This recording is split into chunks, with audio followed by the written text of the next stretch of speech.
Hello YouTubers, I am Random Man. This is the Random Game with my random friend. He will say a word, phrase, or question which I will randomly respond. Shoot. Random Man, your random question today is, what do you hope to accomplish by making these Random Man videos? Well, first off, I really want people to remember that I do not know what these word, phrases, or questions are going to be. And that has to stay that in that game if you guys ever play this game. Or if you're a parent and teach your kids the random game.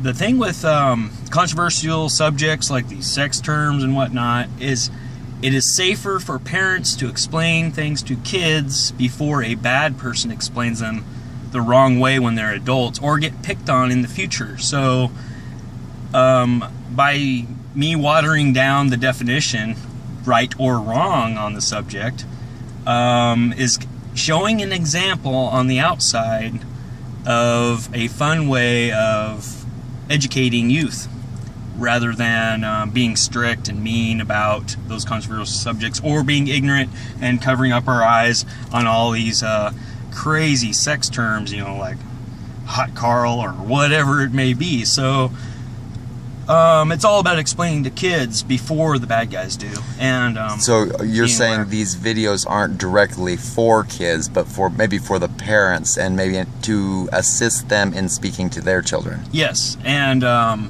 another fact of life is there is a lot of drinking games in the world, and I believe this could be a really fun drinking game.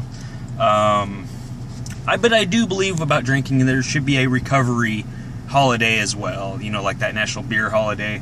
I think we really need to have a balance of recovery, because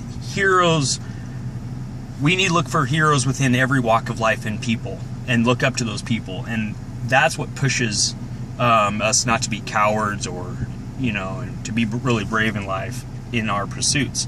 So and the other thing is, you know, I might have a path of being an amateur comedian someday, or you know, work my way up that ladder, and you know, so this is great practice on being humorous. And you know, if my son in the future, my daughter, is kind of sad and lonely and I'm gone, they can look back at these videos and say, hey, my dad was smiling here, you know, and they might cheer up that one day.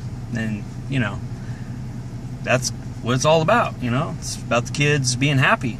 So you know, I think they'll be proud of these, that I made these videos someday.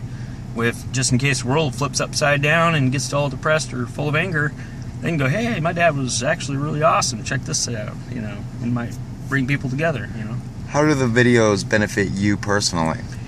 It's a test of intellect. I don't know everything in the world. I don't want to be right all the time. I like to be human and, you know, and laugh about what I'm not smart about and look it up, and I can figure out that what the real definitions are, and we always laugh about it afterwards, and you know, I think it's really fun. The other thing is really test. It's a major test, you know, which I just said randomly. So when I do get it right, I hope maybe a few nickels advice to things that you hear that are controversial, I can shed some more light to, and life gets better for everybody. Is there any aspiring goals that you hope to accomplish by making these videos in the future? Well, I believe in expanding awareness and of diversity and duality, of course. I think it's really important, where people aren't so narrow-minded or ignoring everybody. There is still stereotyping going on in life a lot, and I think judging things on an individual basis, looking at both sides of the picture is a great start on earning trust of things, and you know, education. So. Is there anything additional you'd like to add to that? Just have fun with the game. You know, I've heard a few people want to pick out those words already, you know, and know ahead of time, but keep it where the word is, you don't know what the word's going to be. It's a lot more fun, and it's more real. You see the real character come out of a person with the realism that's expressed, rather than a fake, know ahead of time what you're going to say like politicians and newscasters already do. ahead of time. It's just gets to be too fake and phony. I think us being really natural and realism in all the different situations of life is more humorous. And crazy mannerisms that I do. And crazy coworkers I work with. Randomly speaking. Thank you.